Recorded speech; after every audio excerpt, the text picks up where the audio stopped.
ஓம் ஸ்ரீ குருப்யோ நமக. நன்றாக குரு வாழ்க, குருவே துணை. பரபிரம்ம ருத்ர காயத்ரி ஞான செலுத்த நண்பர்களுக்கு வணக்கங்களும் வாழ்த்துக்களும். கன்னியா லக்னத்திற்கான இந்த பதிவில் 10 நாட்களுக்கான பலனை பார்க்க இருக்கிறோம். அதாவது ஆகஸ்ட் 1 முதல் ஆகஸ்ட் 10 வரை.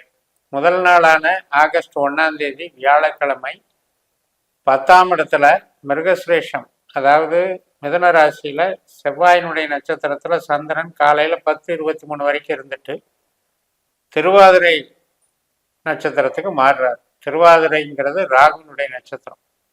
ராகு நம்மளுக்கு 7ஆம் வீட்டுல இருந்தாலும் கூட ராகு நின்ற நட்சத்திரம் உத்திரட்டாதி சனியினுடைய நட்சத்திரம். சனி பகவான் 6ல இருக்கிறதுனால நமக்கு வேலைக்கு சாதகமான நாளாக இது அமையும். இந்த வியாழக்கிழமை ஆகஸ்ட் 1 பணவரவு, தொழில் பலம், வேலை, அங்கீகாரம், வளர்ச்சி இதுக்கெல்லாம் நன்மை தரும். மறுநாள் ஆகஸ்ட் 2ஆம் தேதி வெள்ளிக்கிழமை காலையில 10:58 வரைக்கும் இந்த திருவாதிரை இருக்கு. அதுக்கப்புறம் புனர்பூச நட்சத்திரம். இது குருவனுடைய நட்சத்திரம். குரு நமக்கு ரிஷபராசியில 9ஆம் இடத்துல பாக்கியஸ்தானத்துல ரோகிணி நட்சத்திரத்துல இருக்காரு. கூடவே செவ்வாயும் அந்த குருவோட சேர்க்கை பெற்று இருக்காரு. அப்ப என்னன்னா, திருமணம் சம்பந்தப்பட்ட விஷயம், நமக்கு திருமணம் சார்ந்த உறவுகள், இதுல கொஞ்சம் ஃப்ரிக்ஷன் இருக்கும். பட் சந்திரனுடைய நட்சத்திரத்துல இருக்கிறது நமக்கு சாதகம். 9ஆம் இடம் ஒரு சாதகம், அதாவது உறவுகளுக்கு நன்மைகள் தரும். போதனா மார்க்கம், கம்யூனிகேஷன் மற்றும் உயர்கல்வி, வளர்ச்சி, ஆன்மீகம், இது எல்லாத்துக்குமே நன்மை தரும். ஏன்னா நமக்கு சந்திரனுடைய நட்சத்திரம் லக்னத்திலேயே இருக்கு. அந்த லக்னத்துல இருக்கிற அந்த அஸ்த நட்சத்திரத்துலதான் கேதுவும் இருக்காரு. இப்ப இந்த குரு செவ்வாய் கேதுவுக்கு ஒரு கனெக்டிவிட்டி ஏற்படுது. அதனால குருனுடைய நட்சத்திரம் நமக்கு மிகப்பெரிய நன்மைகளை செய்யும். பாக்கியஸ்தானத்துல இருக்கிறதுனால வளர்ச்சியை கொடுக்கும். இந்த புனர்பூச நட்சத்திரம் ஆகஸ்ட் 3ஆம் தேதி சனிக்கிழமை நண்பகல் 11:58 வரைக்கும் இருக்கு. அதுக்கப்புறம் தான் கடகராசியில சந்திரன் பூச நட்சத்திரத்துல வர்றாரு, லாபஸ்தானத்துல. ஆனாலும் 11ஆம் இடம் அன்றைக்கு செயல்படாது. காரணம், சனி நமக்கு 6ஆம் வீட்டுல இருக்கார்.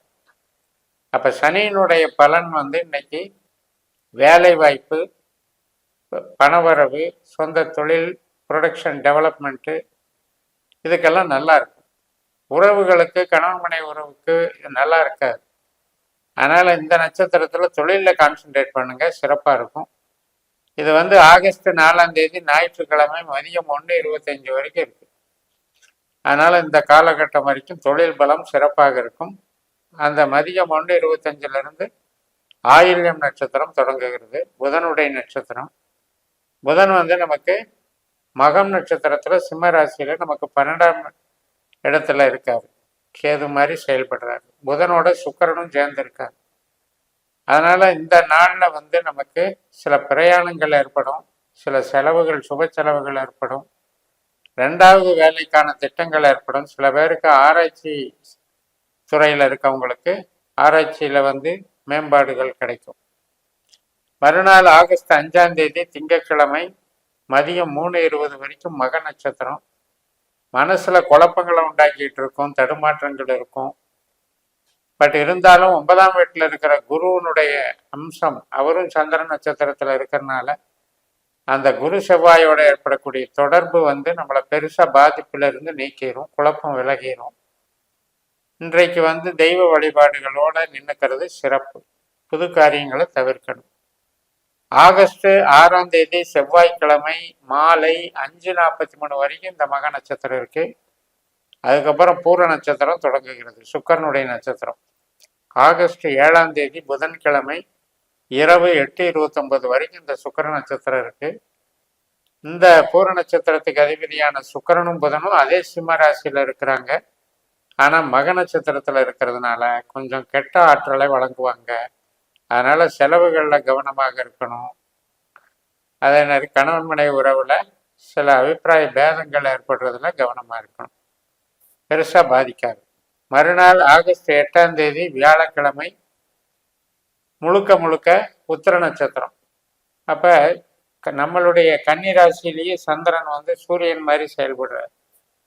சூரியன் லாபஸ்தானத்துல இருக்காரு. அதனால நமக்கு இன்னைக்கு மனநிறைவு உண்டாகும், தொழிலும் நல்லா இருக்கும், பண வரவும் நல்லா இருக்கும், உறவுகளும் நல்லா இருக்கும், நல்ல அங்கீகாரம் கிடைக்கும். கவர்மெண்ட்டு, அரசு பணி, தலைமை பொறுப்பு இதில் எல்லாம் வந்து நன்மைகள் கிடைக்கும். மறுநாள் ஆகஸ்ட் 9ஆம் தேதி வெள்ளிக்கிழமை ஹஸ்தம் நட்சத்திரம். நம்ம லக்னத்துல உள்ள சந்திரனுடைய நட்சத்திரத்திலேயே சந்திரன் போறாரு.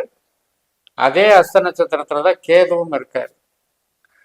அதே இன்னொரு சந்திரனுடைய நட்சத்திரமான ரோகிணியில ரிஷபராசியில தான் குருவும் செவ்வாயும் இருக்காங்க.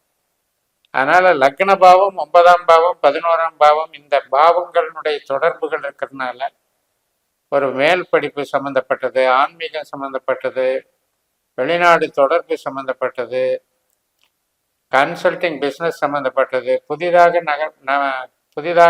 நம்ம நட்பு முறையில் பழகக்கூடிய நபர்கள் தொடர்புடைய ஒரு நல்ல இன்பம், வளர்ச்சிகள், அந்த உறவுகள் வந்து வளரக்கூடிய அமைப்பு, குழந்தைகள் நலம், குழந்தைகளுடைய கல்வி பலம், திருமண வரன் பார்க்கறது, குழந்தை பிறப்புக்கான சுப நாட்கள், இத்தனைக்கும் நல்லா இருக்கும். மூளை உழைப்பு சார்ந்த தொழில்களும் சிறப்பாக இருக்கும், வளர்ச்சிகள் நன்றாக இருக்கும். ஆகஸ்ட் 10ஆம் தேதி சித்திரை நட்சத்திரம், அதாவது கன்னிராசிலேயே சந்திரன் செவ்வாயினுடைய நட்சத்திரத்தில் பயணிக்கிறாரு. அப்பவும் செவ்வாய் வந்து பாக்கியஸ்தானத்தில் ரிஷபராசியில் சந்திரனுடைய ரோகிணி நட்சத்திரத்தில் பயணிக்கிறது ஒரு சிறப்பு. அதனால 1ஆம் இடம் 9ஆம் இடம் மறுபடியும் கனெக்டிவிட்டி ஆகிறது, குரு மங்கள யோகம் ஏற்படுகிறது, கேதுவும் அங்க ஒரு இணைவை ஏற்படுத்துகிறாரு. அதனால இன்னைக்கும் ஒரு தெய்வத்தை வேண்டுறது, தெய்வ உபாசனையில் அருள் பெறுறது, பெரியவர்கள் ஆசீர்வாதம் பெறுறது, பூர்வீக சம்பந்தப்பட்ட நன்மைகள் நடக்கிறது, கல்வி வளர்ச்சிக்கு பலன் தர்றது, மற்றும் பிரயாணங்கள் போகிறது, தீர்த்த யாத்திரை போகிறது, தெய்வ ஆராதனைகள் செய்கிறது, ட்ரஸ்டில் வேலை பார்க்கறது, நிதி ஆதார தொழில்கள், கமிஷன் துறை மற்றும் ஐடி லைனு, அனைத்து விதமான மூளை உழைப்பு தொழில்களுக்கும் சிறப்பை கொடுக்கும். உற்பத்தி சார்ந்த தொழிலில் வந்து கேன்வாசிங், கம்யூனிகேஷன், அதாவது வந்து இப்போ மார்க்கெட்டிங் சம்மந்தப்பட்ட இதுகள் வந்து செயல்பாடுகள் வந்து நடைபெறும், அதுக்கு சாதகமாக இருக்கும். அதனால் இந்த நாளில் உற்பத்தி ஸ்தானம்ங்கிறது வீக்காக இருக்கிறதுனால இந்த மாதிரி வேலைக்கு நீங்கள் மைண்டை டைவெர்ட் பண்ணிட்டீங்கன்னா அந்த வேலை அன்னைக்கு சிறப்பாக நடக்கும். யாருக்கும் எதையும் வந்து நிரந்தரமாக கெடுக்கவும் செய்யாது, நிரந்தரமாக வளர்க்கவும் செய்யாது. நம்ம ஜனனஜாதத்தில் நம்ம இந்த பாஸ்கர அஸ்ட்ராலஜி முறைப்படி, நட்சத்திர சூத்திர முறைப்படி நம்ம கணிக்கணும்.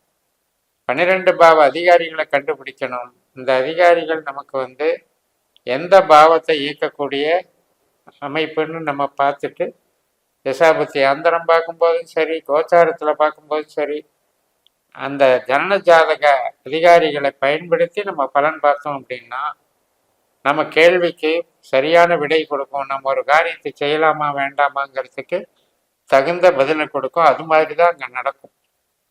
இதுதான் விதி கொடுப்பனை, இதுதான் விதியினுடைய அங்கே பொட்டன்ஷியல். இதை வந்து நம்ம இந்த சிஸ்டத்தில் போட்டு தான் நம்ம கண்டுபிடிச்சி பலன்கள் எடுக்கணும். அந்த மாதிரி என்னுடைய வாட்ஸ்அப் நம்பரில் தொடர்பு கொண்டு உங்கள் டேட் ஆஃப் பர்த் டீட்டெயிலெலாம் கொடுத்து இந்த முறையில் ஜாதகம் கணித்து கன்சல்டிங் எடுத்து நீங்கள் பயன்பெற்றுக்கோங்க. இந்த சேனலை சப்ஸ்கிரைப் பண்ணி ஷேர் பண்ணுங்கள். உங்களிடமிருந்து விடைபெறுகிறேன். உங்கள் ஜேஎம்எஸ். நன்றி, வணக்கம்.